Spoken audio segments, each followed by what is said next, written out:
Good morning, everyone. Lucy Collingridge, young farming champion here from Narrabri in New South Wales. We're very lucky to have Michael Bungay Stanier here with us. He is an Aussie, but he now calls Toronto home.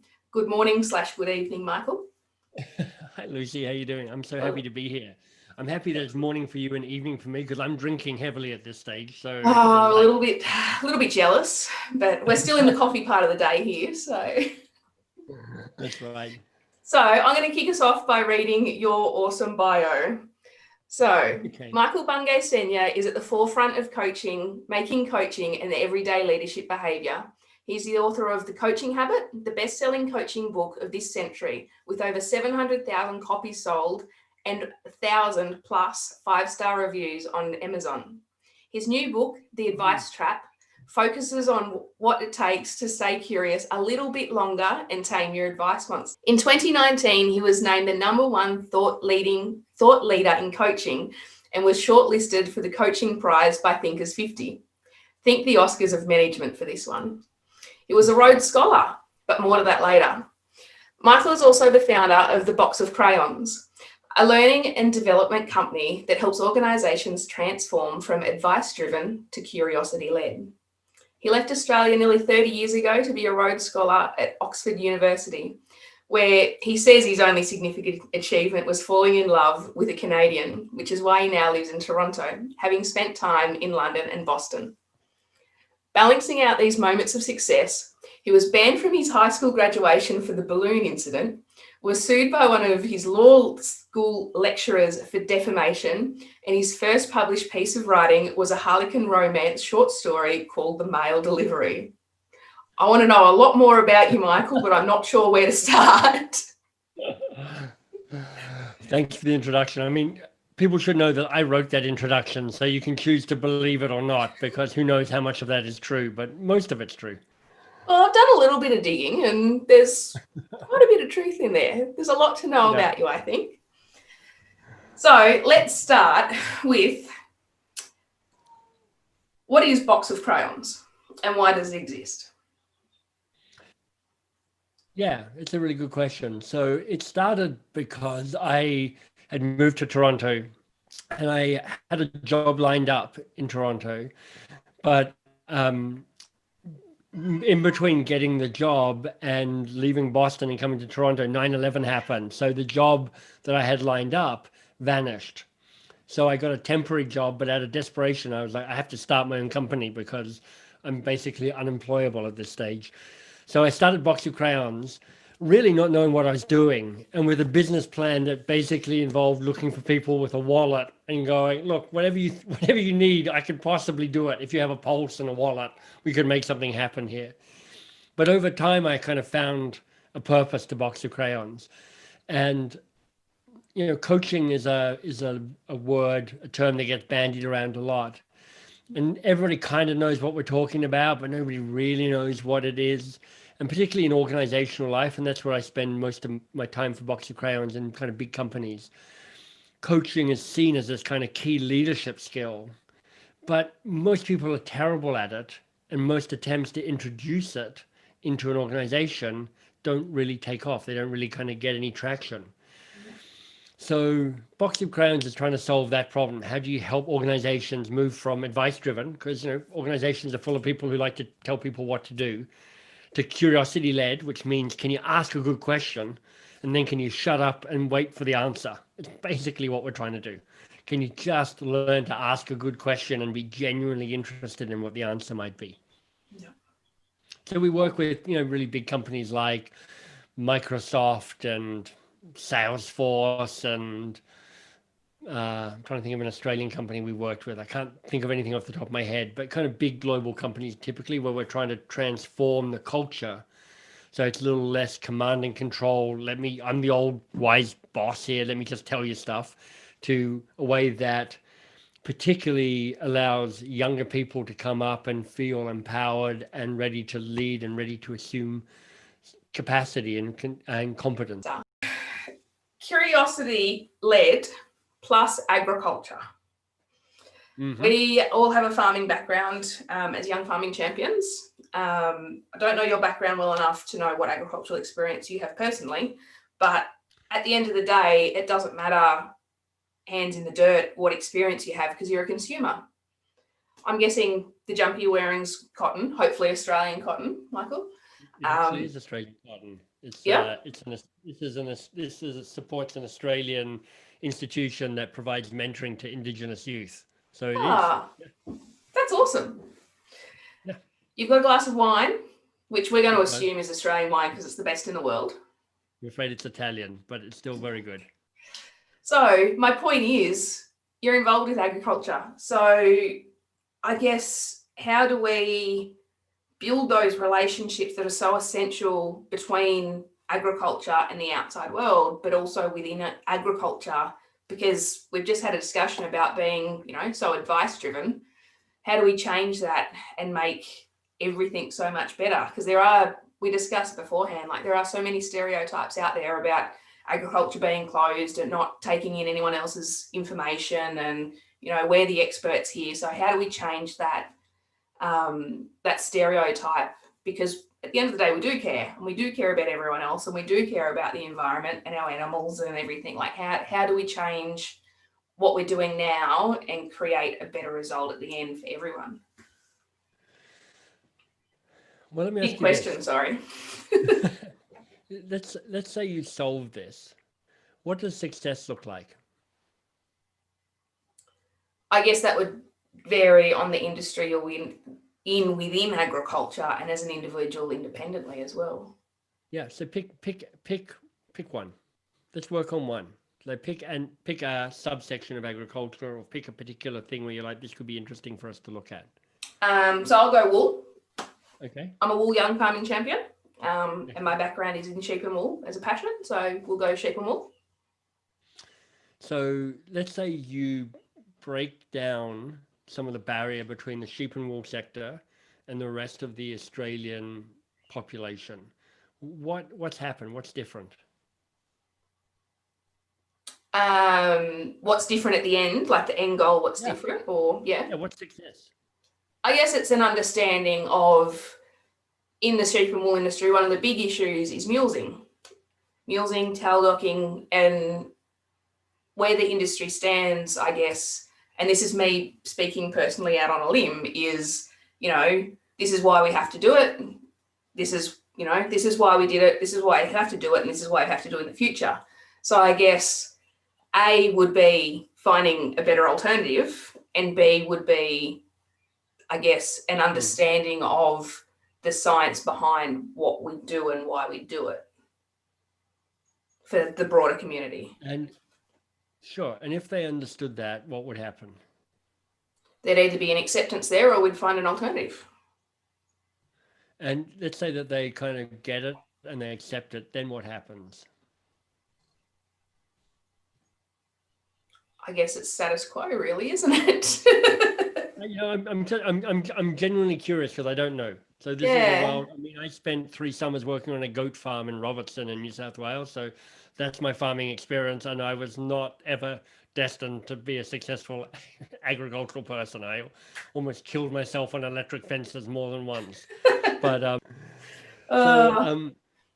but we're looking at kind of the broad picture is the sheep and wool industry has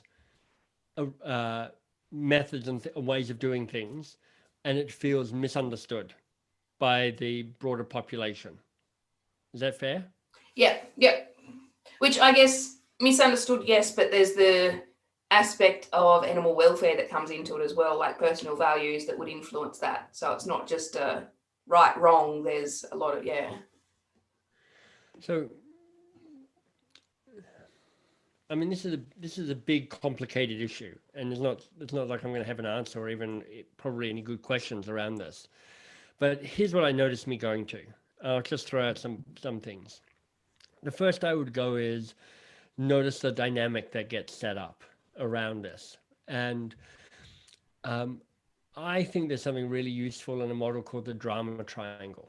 The drama triangle says this: whenever a relationship gets dysfunctional, and they do, and this can work between individual people, but it can work between populations like the wool and sheep industry and the Australian consumers. three different roles play out. There's the victim, there's the persecutor, and there's the rescuer. So the victim behavior is whiny, complainy. It's so unfair. Why does this always happen? Nobody understands me. Nobody appreciates me. It's so hard. And kind of woe is me. Yeah. The persecutor is kind of the shouty bully. You're like, you're terrible, you're rubbish, you're bad, you're this, you're that, the other. It's kind of the finger waggling kind of pattern. And the rescuer is the jump in, fix it, solve it. Oh, don't worry, give it to me. I'll take it on. I'll be the martyr. I'll try and let's not have conflict, but let me just try and fix this for everybody. And all three of the roles are equally dysfunctional, and you can bounce around all three of these different roles even in a single conversation. You can play all three of the roles. So but what happens when you're in the drama triangle is, I'm going to say, you're not at choice as to how best to react, because you kind of get triggered and you're like, ah, and suddenly you're kind of acting out in a way that is understandable, but is not the best version of who you are, is not open to possibilities. It's not open to curiosity. And it just perpetuates a dysfunctional dynamic. So if you looked at the dynamic between wool and sheep and Australian consumer, what role do you feel the wool and sheep industry might play in the drama triangle?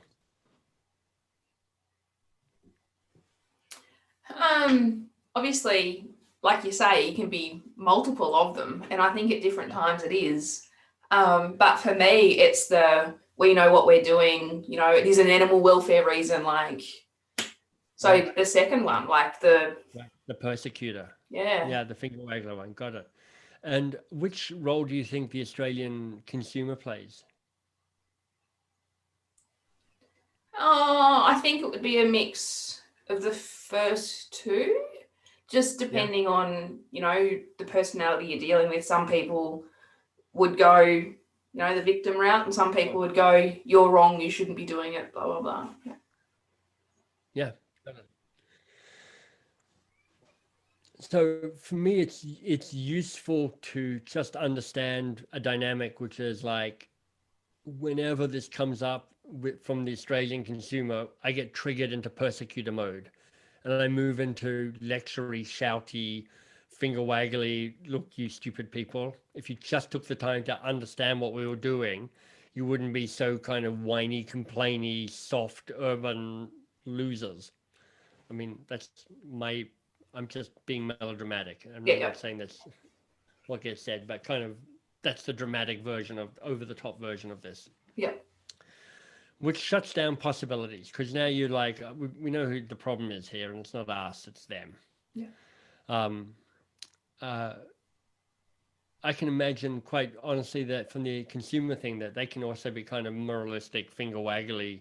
You're like, you are uneducated, unfeeling, uncaring people who just don't understand animal welfare, like us inner city people do. So you've got that kind of dynamic going on as well. So useful just to go, oh yeah, look, we get triggered around this. That's helpful for me. It's helpful then to also go, what are we trying to define as success? Because trying to fix the broad relationship between the Australian consumer and the wool sheep industry, too big a problem. It's huge. It's huge, and you can never quite get your arm around it, and it's slippery, and every time you try and define it, it kind of morphs into something else. Yeah. So I'd be going, what's the thing, if we could fix it, would have the most impact? Where do we put our attention? Because you can't fix all of it. So if we could fix a thing, what would that be? Yeah. And I'd be going, is it the relationship between us and Australian school kids? Is it between us and the Australian retail?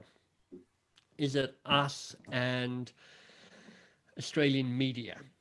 Yeah. Now, Lucy, I'm just blowing smoke out of several orifices all at once here because I don't know what I'm talking about. Like I'm stumbling my way through this. But narrowing the problem down helps Yep. because you can't boil the ocean. It's too hard. It's a waste of energy. But if you're like, if we can only pick one thing to fix, what's the thing we choose to fix first? What might have the most impact? You know, the Pareto principle, the 80-20 rule. If we could make a difference here, it might, the other metaphor is it's a domino. If we could knock this domino down, it would knock down several other dominoes as well. So you're like, okay, it's about strengthening the relationship with Australian retail, because if Australian retail's on our side and they touch consumers, that could change everything. Yeah. So then I'd go, so what's the real challenge in the relationship between wool and sheep and Australian retail? And then I go, well, Australian retail is too hard, because it's like, I don't know, is it Maya? Is it David Jones? Is it Icebreaker? Who are we even talking about here? You're like, oh, okay. So actually we've already got the producers of clothing on our side, because they already get what it means to have a good quality of merino wool. But it's the people who are on the floor of the retail stores. So you can see what I'm doing here. I'm just trying to figure stuff out, but I'm like, let's figure out what the problem is that we need to solve. Yeah. And then let's ask the question, what's the real challenge here for us? How are we part of this? What are we doing that's getting in the way of success here? And once you figure out what the real challenge is, then at least you're in a place of going, this is the thing we need to generate some possibilities around. Yeah. So Lucy, save me here because I'm floundering. What, if anything? This is awesome. This is awesome. And I can just see how it would impact the cotton industry and water, like the whole water issue in Australia, and red meat as a whole. And, there are beliefs out there that animals should not be killed for human consumption. And like, there's so many things out there that could be impacted just by our conversation. Right. I mean, you can't fight all the fights. You have to. This is kind of in the context of Silicon Valley, kind of West Coast and tech giants and the like. But I remember hearing a CEO saying, "Look, part of being a leader is you just have to realize that you need to let some dumpsters burn."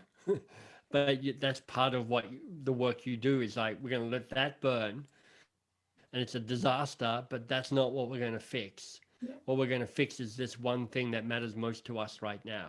Yeah.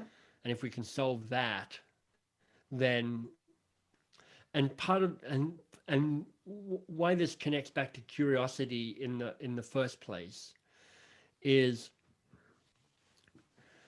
I'm trying to stay relentlessly curious as to what's the real problem, what's the hardest thing, what matters most for us to do. Because if you can spend that investment up front, which is hard and it's messy, and you get to a point where you're like, I'm not even sure this is the right answer, and you're like, you'll never know.